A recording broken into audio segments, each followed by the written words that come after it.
그 1절부터 7절 말씀까지를 우리는 흔히 기도에 대한 하나님께서 기도에 대한 저와 여러분을 향한 강조, 기도에 대한 요청 이렇게 이야기를 하십니다. 맞아요. 이 말씀은 1절에서 7절은 기도가 강조되고 있어요. 1절에 보면 내가 첫째로 권하노니 모든 사람을 위하여 간구와 기도와 도고와 감사, 그리고 임금들과 높은 지위에 있는 모든 사람들을 위하여 하라. 이는 우리가 모든 경건과 단정함으로 고요하고 평안한 생활을 하려 함이라. 우리에게 평안과 경건과 단정함이 있기 위해서는 우리가 기도해야 한다는 것이죠. 기도를 네 가지로 나눠서 1절에 보니까는 나눠서 이야기하셨어요. 간구와 기도와 도고와 감사. 어떻게 보면 똑같은 것 같은데 또 어떤 신학자들은 이걸 다 네 개를 분류를 해요. 간구는 우리가 마음에 소원을 두고 하나님 앞에 기도하는 것을 말하는 것이고요. 또 여기에서 기도라는 것은 임금들과 지위에 있는 모든 사람들을 위하여 단정한 고요한 평안한 생활을 하려 함이라. 또 3절에 우리 구주 하나님 앞에서 선하고 받으실 만한 것이다. 이러한 것들을 말한다고 얘기하기도 하고요. 도고는 중보기도, 다른 사람을 위한 기도라고 얘기하기도 하고요. 감사는 감사기도를 말하기도 합니다. 근데 그러한 견해가 있는 반면에 이것은 다 동일한 거다. 단지 기도를 하나님께서 우리에게 기도하세요, 기도하세요, 기도하세요, 기도해야 합니다라는 것을 강조했다라고 이야기도 합니다. 근데 이것이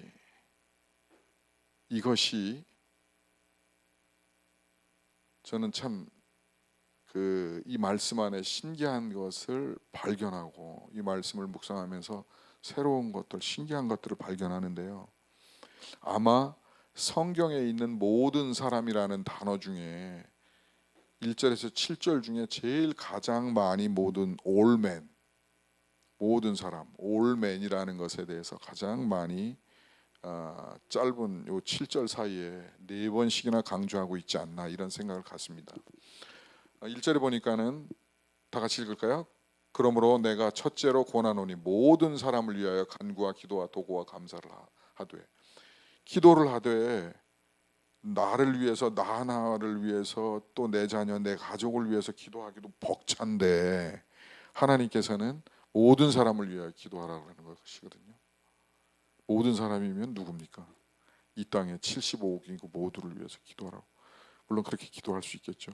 하나님 75억 인구 올맨 위에 하나님의 복을 주세요. 이렇게 하면 75억을 위해서 기도한 거잖아요. 맞죠? 맞는 건가요? 틀린가요? 네. 일 수도 있고 또 한 사람 한 사람 75억을 한 명 한 명을 부르면서 할 수도 있고 지역을 위해 기도할 수도 있고, 어쨌든 하나님은 모든 사람을 위해 기도하라고 그러고 또 임금들과 지위에 있는, 또 구체적으로 또 구분하셔요.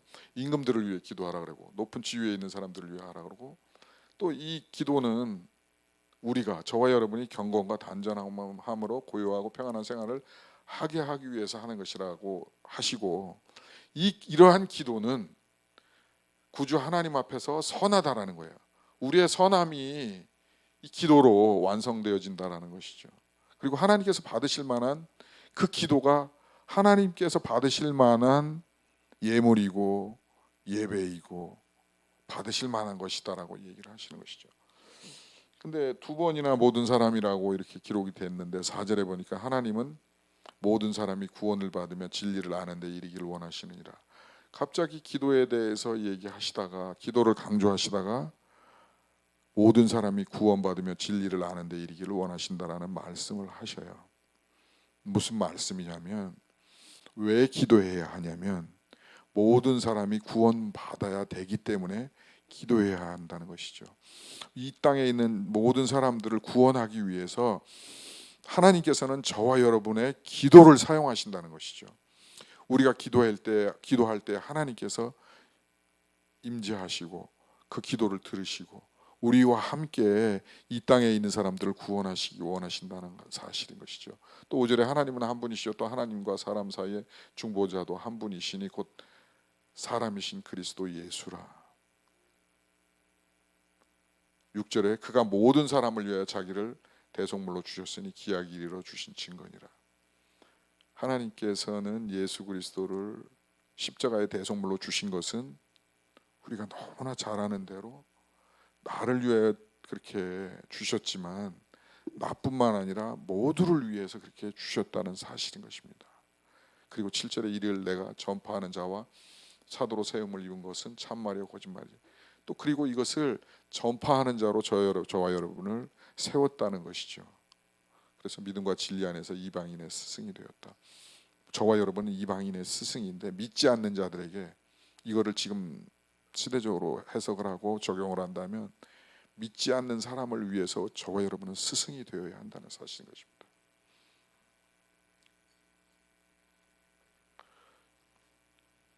김준사님 이거 안 넘어가니까 이걸로 바꿔주실래요? 이거 내가 꽂아놨었는데.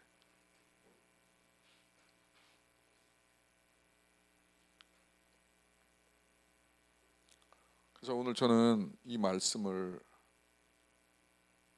다 같이 읽을까요? 모든 사람을 향한 하나님의 소원. 이 1절부터 7절 디모데전서 2장 1절부터 7절 말씀 모든 사람을 향한 하나님의 소원이 담겨 있는 것 같아요. 그것은 저와 여러분이 스승되어서 그 믿지 않는 사람들의 스승되고 그 사람들을 위해 기도해서 이 하나님의 소원을 모든 사람을 향한 하나님의 소원을 좀 이루라고 말씀하시는 것 같습니다. 쉰들러 리스트라는 역사적인 사실을 배경으로 해서 영화를 만든 스티븐 스필버그 감독이 만들었죠. 리암 닐슨이 이락 이 영화로 인해서 스타덤에 올랐죠. 완전히 특급 배우로 스티븐 스필버그 감독 캐스팅을 받아갖고 오스카 쉰들러 역할을 하면서 리암 닐슨이 헐리우드 메인에 서게 됐습니다. 이 영화의 분류는 홀로코스트라고 하는 영화의 장르인데, 홀로코스트가 영어권에서 사용할 때 대량 학살을 홀로코스트라고 말을 한다고 해요. 홀로코스트는 본래 고대 이스라엘에서 동물을 통째로 구워서 바치는, 제물로 바치는 그러한 그리스 말이기도 하죠. 이 쉰들러 리스트는 1939년 9월에 독일군이 폴란드 남부 도시 크라코프를 진주해서 거기를 점령하고 1944년에 아우슈비츠 강제 수용소에서 총 600만 명을 죽였는데 그 중에 300만 명을 아우슈비츠에서 죽였다 그래요. 근데 그 아우슈비츠에서 강제 수용소에서 죽어가는 그 상황을 보고 쉰들러라는 그 사람이 체코의 공장을 짓기로 하고 독일군 장교들을 매수해서 이 사람들을 글로 체코로 옮기겠다 해가지고 그들을 체코로 옮겨서 약 1100명의 생명을 살리는 그 명부, 그게 쉰들러 리스트라는 것이죠. 그래서 이 쉰들러 리스트가 유사한 점이, 오늘 본문 말씀과 유사한 점이 있다면 한 사람을 구하면 세상을 구함이다라는 그러한 주제가 나오는데, 이 영화의 주제가 한 사람을 구하면 곧 세상을 구함이다라는 것 같아요. 오늘 본문 말씀과 유사한 것 같습니다. 본문 주제와 같은 것 같아요. 이 쉰들러 리스트라는 이 제목은 쉰들러 자신이 아우슈비츠 수용소에서 구해낼 유태인들의 명단, 쉰들러가 구해낸 명단을 이야기하는 게 쉰들러 리스트라는 겁니다. 이 영화에 제가 부제를 붙인다면 절규라고 이렇게 붙이고 싶어요. 이 영화는 절규인 것 같아요. 한 명이라도 더 살려야 된다는 쉰들러의 절규. 이거는 꼭 그 오늘 본문에 있는 하나님은 모든 사람 마치 하나님께서도 이렇게 모든 사람 구원받아야 돼, 모든 사람 구원받아야 돼. 그 하나님의 마음이 꼭 저는 이렇게 절규같이 느껴지더라고요. 불 좀 꺼주실래요?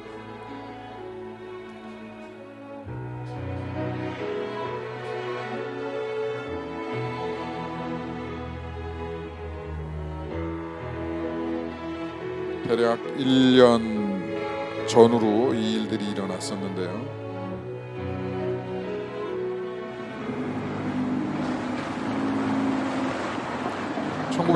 1943년도에 이 폴란드가 점령되었고 모든 것이 다 폐쇄되었죠. 나치에 의해서, 독일군에 의해서. 그리고 보이는 사람마다 다 거역하는 사람마다 쏴 죽이고 아주 비참하게 사람들을 아우슈비츠로 옮겼어요.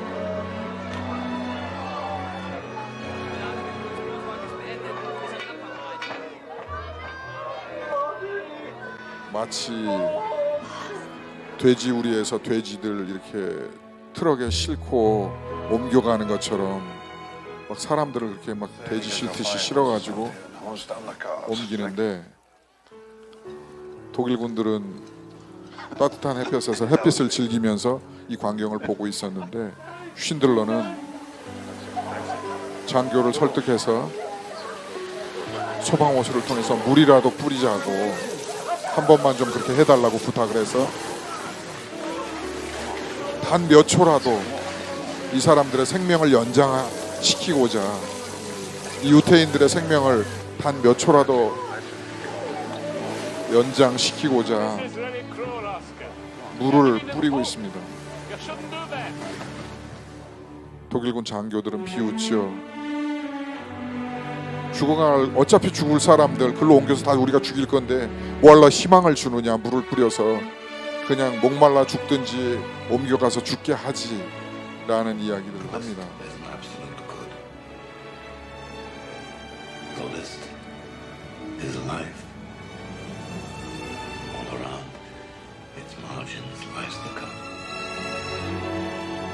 그리고 돈으로 독일 장교들을 매수하고 설득하고 체코에 있는 공장으로 그들을 데려가겠다고 해서 죽을 수밖에 없는, 죽음 앞에, 죽음의 문턱에 있던 이들 1100명을 살립니다. 그리고 그는 고백하죠. 내가 당신을 구한 것이 아닙니다. 나도 당신들과 똑같은 죄인입니다 라고 쉰들러는 고백합니다.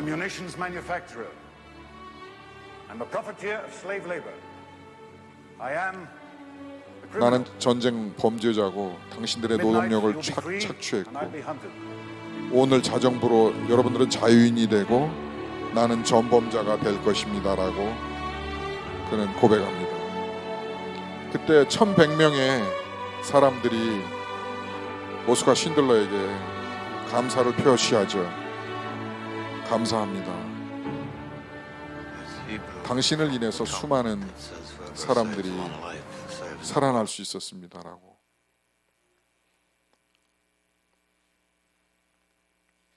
그래서 오늘 본문 디모데전서 2장 1절에서 7절 중에 4절은 이렇게 기록하고 있습니다. 하나님은 모든 사람이 구원을 받으며 진리를 아는 데 이르기를 원하시느니라.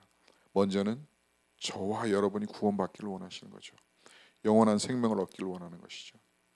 예수 그리스도를 모른다면, 십자가를 모른다면 저렇게 우리도 눈에 보이지 않아서 그렇지 영적으로 저런 상태로 죽어갈 수밖에 없는 것이죠. 영적인 드라이함 속에서 죽어갈 수밖에 없는데, 하나님은 저와 여러분을 향한 뜨거운 절규하는 그 마음, 그 사랑의 마음이 있으셔서 저와 여러분을 그 모든 사람 중에 한 사람으로 구원받기를 원하신다는 사실인 것입니다.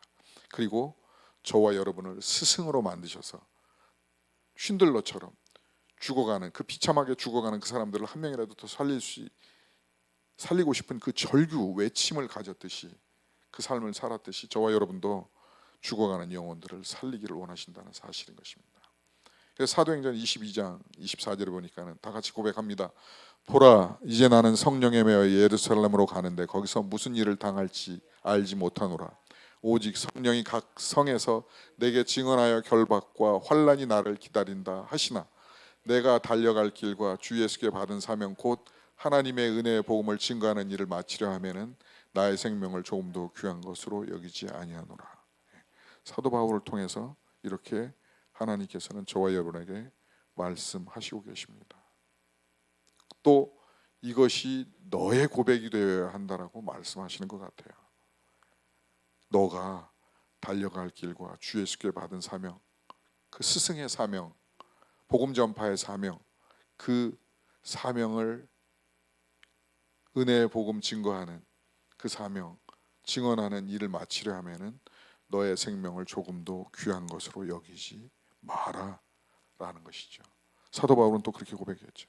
나는 이제 내가 로마에 가서 죽을 것 같은데 내가 기도해 보니 또 상황을 보니 모든 것을 봤을 때 내가 로마에 가면 죽게 되어 있는데 근데 로마에서 복음 전파하는 그 일을 할 때에는 그 복음 증거하면서 내가 죽는 것도 불사하겠다. 관계없다라고 고백했던 것이죠. 그래서 다니엘서 12장 3절에는 이렇게 기록하고 있습니다. 지혜 있는 자는 궁창의 빛과 같이 빛날 것이요 많은 사람을 옳은 대로 돌아오게 한 자는 별과 같이 영원히 빛나리라. 주님께서는 그 자, 스승된 자, 복음 증거하는 자, 구원받은 자, 그 구원을 전하는 자, 복음을 전하는 자에게는 하늘의 별과 같이 영원토록 빛나게 하시리라고 약속하셨습니다. 이게 그 똑같은 게 두 개가 들어갔거든요. 하나가 네? 하나는 다른 영상인데, 예, 영상이 두 개가 다른 거거든요. 예, 일단 오늘은 일부 예배는 여기서 그래요? 잠깐만요. 설명.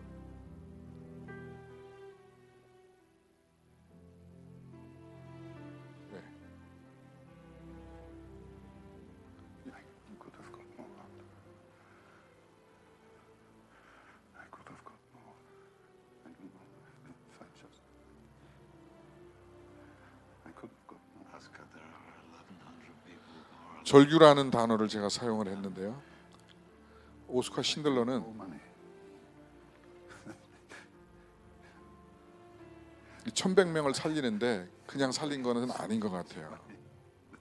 그에게는 절규하는 심정이 있었던 것 같아요. 한 명이라도 더 살려야 된다는 절규. 그것을 어디서 볼 수 있냐면 이 장면은 살아난 체코에서 살아난 110명이 오스카 신들러에게 감사를 표현하는 거예요. 그때 살아난 이들 중에는 어금니가 금니가 있었던 사람이 있었나 봐요. 그래서 금니를 빼가지고 링을 만들어가지고 오스카 신들러에게 그 탈무드의 격언을 적지요.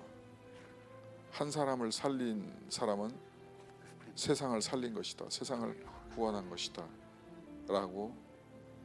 근데 그 링을 보면서 Two more. 신들러는 이 반지 하나였으면 한 명을 더 살릴 수 있었을 텐데 또 이 금배지 이거 2명은 더 살릴 수 있었을 텐데 이거 팔았으면 또 저 차 팔았으면 10명은 더 살렸을 텐데 그거 내가 하지 않은 것 같아 라고 하면서 그 1,100명을 살리면서 그가 가졌던 마음을 마지막으로 표출하는 것 같아요. 이 영화에서. 그리고 그는 결국 마지막에 그 마음을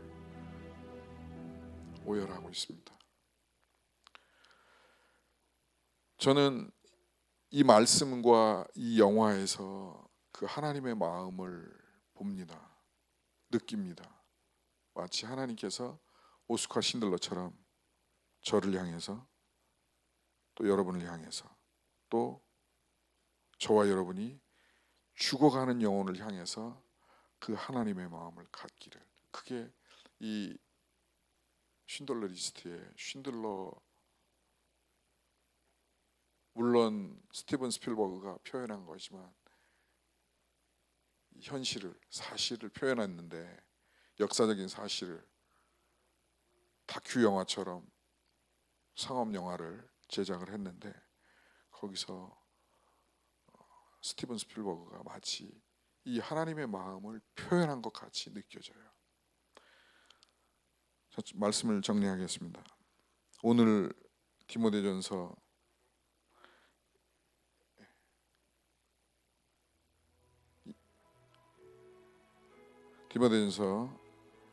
2장 1절에서 7절 말씀은,